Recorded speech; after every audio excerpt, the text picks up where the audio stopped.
students. Now let us start with the last topic of this chapter, that is process of controlling. See, on the board I have written the first step. So let us start with the first step of the controlling process, that is setting performance standards. See, as I told you number of times that standards are the benchmarks. Standards are the some criteria according to which the actual performance is measured with the standard one. And standards are those criteria only on the basis of which only we can find out that whether a person or a department is working appropriately or not. It means that standards are the benchmarks. They are some targets which a person or a department has to achieve. Standards are set by the top level management, and that too at the time of the planning. Now, standards, they specify what should be achieved. Standards only, they tell us that how much we have to work. Like in the previous video, I explained you that we have set a standard of achieving a target of producing 150 units. It means what we have to achieve, minimum 150 units. So standards, they tells us, they specify, they clearly tells us that what should be achieved or what we have to do. Then standards can be quantitative as well as qualitative. Fine. Quantitative means that standards to be expressed in terms of numbers, like this year we have to reduce the cost of the company by 10%, or this year I have set a standard that all my salespersons have to give minimum sales of rupees 20 lakh per month, or I have set a target of the time spent in performing a task, like minimum 8 hours to be spent in a task so that you can produce 150 units. So it means setting up the targets of doing work for 8 hours, or setting up of a target of producing 150 units, or my target of reducing my cost by 10%, or my target of increasing my sales by 5%. It means that I have specified everything in numbers. 8 hours, 150 units, 10%, 5%. So such standards are known as quantitative standards. They are quite easier to compare. Fine. Next is qualitative. Qualitative means such standards which cannot be expressed in terms of numbers. Like this year I have set a target that I'm going to increase the goodwill of my company. I'm going to increase the reputation of my company. But can you express reputation or something in terms of numbers? As such, you can't. It means that qualitative standards, they can't be expressed in terms of numbers, but still we need to set them in such a way that comparison becomes easier. Like, I would like to give you one example before moving on to these 2 points. See, you might have seen that Zomato, you must be familiar with this, no? What they have decided this time, that 20 minutes like delivery, or you may say pizza, that if the pizza is not delivered to you in 20 minutes, fine, then you may like your order will be free of cost. So what is this? This is the qualitative standard only, no? आप सोचेंगे कि 20 minutes है तो ये तो quantitative हुआ, but no. See, हमने standard क्या set किया, that we want to reduce the delivery time. Now reducing the delivery time किससे आपने reduce किया है कि पहले आपने ये चीज़ observe की थी कि पहले आपके orders काफ़ी late deliver होते थे. That's why the reputation was not good. People, they don't want to buy products from you, but now you want to avoid this thing. तो आपने कैसे avoid किया कि delivery time आपने कम करने की कोशिश की. And now you want that your product should reach to your customer as soon as possible. So this may come under qualitative standards also. Fine. Next is labor relations. Labor relation means that the employers and employees, they share a cordial relationship.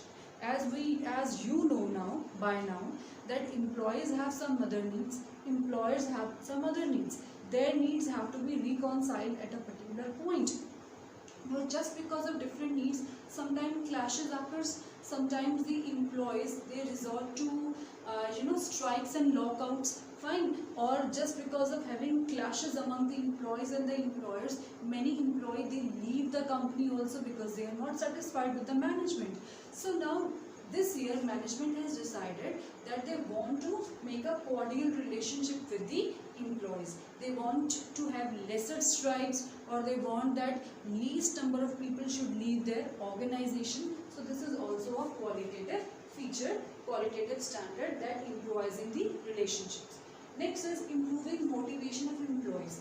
Now motivation means, like as I give you example in the previous lecture, no video lecture, that we want to motivate our employee by using any of the way. Fine. So this year we have decided that I will motivate my employees in such a way that they work with more dedication. So now कितने percent आप motivation देंगे? You can't express the term motivation in such way. Fine. So this is just a qualitative standards. Basically, these qualitative as well as quantitative, they both are interrelated. How? You can understand. If your cost will reduce or the sales target will increase, obviously the reputation will increase automatically. Secondly, if the reputation will increase or you are able to achieve these targets, it means that your employees, they are working with commitment and dedication. It means they have high level motivation, and obviously if they are working so dedication for you, how is it possible? It is possible only when the employee and the employer, they share a cordial relationship. So you can say that both qualitative and quantitative, they are interrelated. Once you set a quantitative standard, qualitative will be achieved automatically. I hope my example is clear to you. I said that if you have achieved these two targets, that sales should be increased, cost should be decreased. अगर ये चीज़ possible कब होगी? जब means like जब भी ये चीज़ possible होगी तो ऑब्वियसली गुडविल आपकी कंपनी की मार्केट में राइज होगी. That company is increasing its sales every year. अब कंपनी सेल्स कब इंक्रीज करेगी? जब कंपनी के एम्प्लॉयज डेडिकेशन से काम करेंगे. And why are they working with dedication and commitment? Because they have high level motivation and they are working for you with dedication and commitment. They are doing overtime for you also. ये चीज़ें कब होंगी? When they are satisfied and when employee and employer, they share a cordial relationships. So I hope this process is clear to you. That is setting up of standards. And the last point is standards should be flexible. As I told you in the previous lecture itself, that a management or a manager, they try to review the standards with the passage of time. And how they review the standards? They make changes into the standards. When they make changes, when they feel that standards should be changed, and why they feel this, उनको कब लगता है कि standards change होने चाहिए? When like some changes are coming up in the organization or some changes are coming up in the business environment, when they feel that now it has become mandatory, or if I want to survive, then I need to review the standards. Then in that case we can make changes into standards also. So standards should be flexible enough so that changes can be made into them according to the changes in the business environment.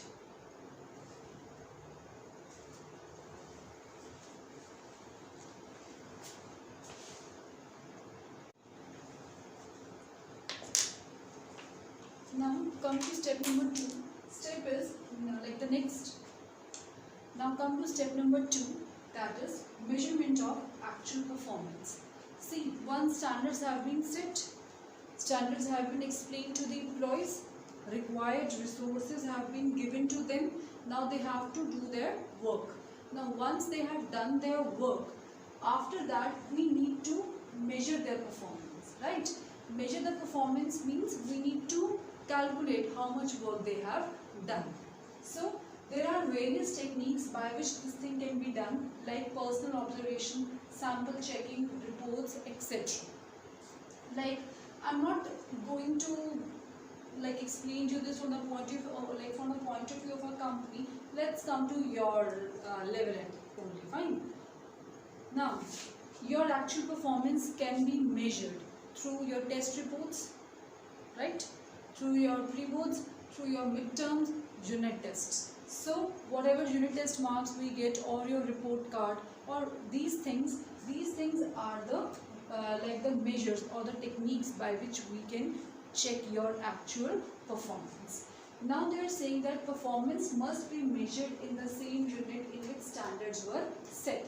Like suppose when I set the standards, no, that time I set it like that every employee have to produce 10 kgs. Let's say 10 kgs or 10 tons, okay, let it be tons, 10 tons of so and so product every day. So these are the standards. Now standards were set in a unit known as tons. Now when we are going to measure the actual performance now, then that actual performance should be measured in tons only. Means tons को ton से compare कर सकते हो. You can't measure kilogram with liters, right? So they are saying that the units of the units in which the performance should be measured, those units should be same in which the standards were set. दोनों के standards, दोनों के units same होने चाहिए. Next is, if possible, measure the performance during the task. See, अगर ऐसा हो कि डायरेक्टली हम आपको बोर्ड्स में बिठा दें, आपका मिड टर्म्स ना कंडक्ट हो, क्लास टेस्ट मत हो, सैम्पल टेस्ट कंडक्ट ना हो, आपके प्री बोर्ड्स कंडक्ट ना हो, तो क्या होगा? we'll get to know about your real performance only and only directly after boards, जब आपका रिजल्ट आ जाएगा. But that time it's too late to take corrective actions. So what we have to do, we should try to measure the performance during the task. And how we are going to do that? By conducting the class test, by conducting unit test, by conducting midterms, pre-board 1 and pre-board 2. So it means your final destination is to achieve good marks in boards.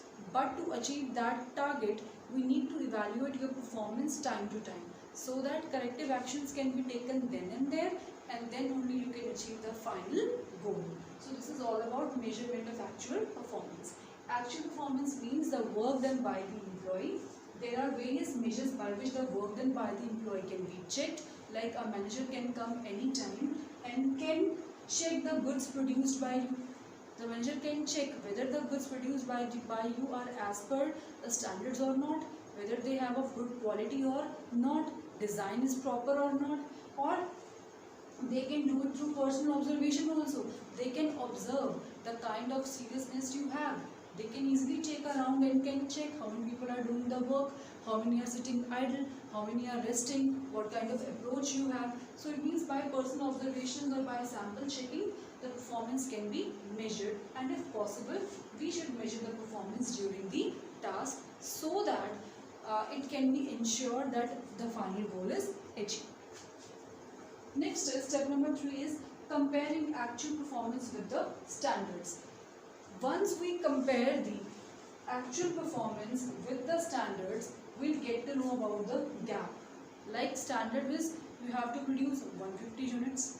You have produced only 130 units. Gap is of 20 units.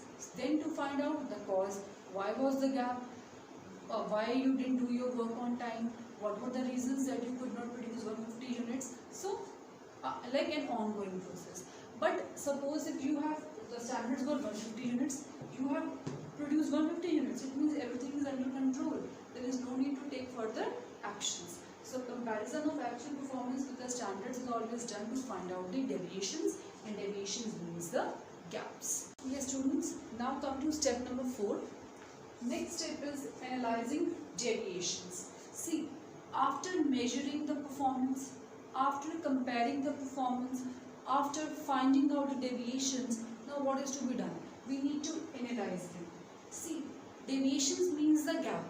100% perfection we can't expect from anybody. Errors will be there, because to err is the human nature. You know this thing very well, no? Because mistakes will be committed by each and everyone.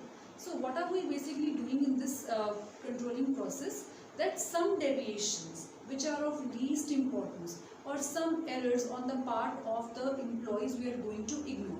Why? Because it's not possible, neither economically nor in terms of time, to keep a check on each and every activity of the employees. So minimum errors by them, or minimum gap between the actual and the standard performance will be applicable, or you may say will be acceptable. We are not going to keep a check on them. So in this regard, what are we going to do? We are going to analyze our deviations through these 2 points, or through these 2 methods. One is critical point control, and the next is management by exception. Critical point control means that we are going to set up some areas, that if deviation is there in this particular area, only then it should be brought to the knowledge of the management. Deviations apart from this particular area can be ignored. For example, if I say that the labor cost, the wages has been increased by 10%, or the postal charges has been increased by 20%. So now we need to check out of these two which is more important. Obviously it is the cost of production, that is the wages which we are giving to our employees. So rise in the wages, rise in the wage rate, if this this becomes a critical point area, or a critical point for us, or we may say the key result area. So if there are some deviations, or if there are some problems in this particular area, then that can be brought to the knowledge of the management. The other areas can be ignored. So critical area point, critical point means the deviations which are important, only only to pay attention on those problems. The other deviations can be ignored, right? Suppose, to make it in a, or let me give you one more example. Suppose a person has taken rest of 1 hour while working in the organization. So obviously we this is not a a measure or a thing to be taken care of. It's okay, a person get tired, so he takes rest. But a person who has been doing this, or a person who works only for 1 hour, for 7 hours he just sits idle, or a person takes so many leaves from the from the company, then this becomes a critical point. So we need to keep a check of this. So critical point means basically those key areas which directly affects the company, which directly affects the profits of the company. See, if I say that the wages has been increased, then this is a critical point, because rise in the wages will directly need to rise in the cost of production and fall in the profit margin. But a little rise in the postal charges, like earlier you had to pay 10 rupees, now you have to pay 12 rupees. So these are some minor deviations, minor changes which can be ignored. Next is management by exception. Now they are saying that कि अगर आपके critical point, आपके key areas में कुछ deviations हो रही है, लेकिन वो deviations आपके minimum permissible limit से ज़्यादा हैं, only then it has to be brought to the knowledge of the management. For example, if I say कि while producing the goods and services, generally 2% goods defective आ जाते हैं. Generally it happens कि you are finding कि 2% goods आपके defective हो जाते हैं. So it's fine, it's okay. It means it is within the permissible limit. But if this deviation या defective goods आपके 2% की जगह 15% हो जाए, then it is a point of concern. Fine. So management by exception means that we need to take corrective actions if in the key areas the deviations they are surpassing or they are crossing the minimum permissible limit. Like if the workers they are doing work in the company, in the factory, obviously कुछ wastage तो सबसे होगा, that's fine. If they are producing goods, so कुछ goods defective भी हो सकते हैं, it's also fine. If it is 2% or 3%, it's fine because it is within the permissible limit. But if it crosses that, then it becomes a point of concern. Like if I gave you 20 questions to solve today, you have done only 18 or 17, that's fine. You will do 2-3 later on. We can be satisfied with this. But if a child has not done even all the questions, then this becomes a point of concern. Or a child has done only 1 or 2 questions, then it is a point of concern. See, getting work done from you is a critical point control. But if in the same suppose if in this area 20 questions I gave you, so this is a critical point control, work done. अब इस critical point control में हमने एक minimum permissible limit set किया. If a person or if a child has not done 2 or 3 questions, it's okay, it's fine. But if a child has not done 18 or 19 questions, then it becomes a problem. So management by exception means that the things or the deviations which are within the minimum permissible limit cannot be brought to the management's knowledge. But if that limit has been crossed, then we need to put the thing into the management's point or in their knowledge. Now we have analyzed deviations also. Analyzing deviation means to check that which deviation should be taken care of or which deviations can be ignored. We can't check or we can't keep an eye on everything. So we need to keep an eye on few important things only. And those important things are critical point control, and under that critical point control also, if some deviations are there which is within the minimum permissible limit, it can be ignored. But if the same thing is happened to a good extent, then that can't be ignored, so that has to be brought to management's knowledge. Next, the last step is taking corrective actions. See, corrective actions we take only when there is huge gap between the actual performance and the standard performance. If actual performance is equal to standard performance, then don't take any corrective action. The process of controlling means this way, the process of controlling will stop at point number 4 only. But corrective actions are required only when actual performance is not equal to your standard performance, or you may say, as per standards the work is not done. So I hope this chapter is clear to you. Controlling. So there are steps. The first is setting up of standards, then measuring the actual performance, then comparing actual performance with the standards, then we need to analyze the deviations. Deviations means gap. We can ignore some gaps and we cannot ignore some. We can ignore only those gaps which are of least important to us. अब कौन से least important है, कौन से priority basis पर है, ये हम पे depend करता है. So जिसे हमने priority दिया है, that becomes our critical point control or key result areas, because उस particular point से हमारे profits और sales directly affect होता है. Like I gave example of rise in wage rate and rise in postal charges. So obviously rise in wage rate becomes our critical point control. अब अगर wage rate में भी rise, let's say 50 rupees, 60 rupees का होता है, it's fine. but अगर आप उसी wage rate में rise 1000 rupees का हो जाए, 500 rupees का हो जाए, so that can't be ignored. We need to put it into management's knowledge. So that becomes management by exceptions. And last of all is taking corrective action. This steps comes into action only when the actual performance is not equal to the standard performance. Thank you.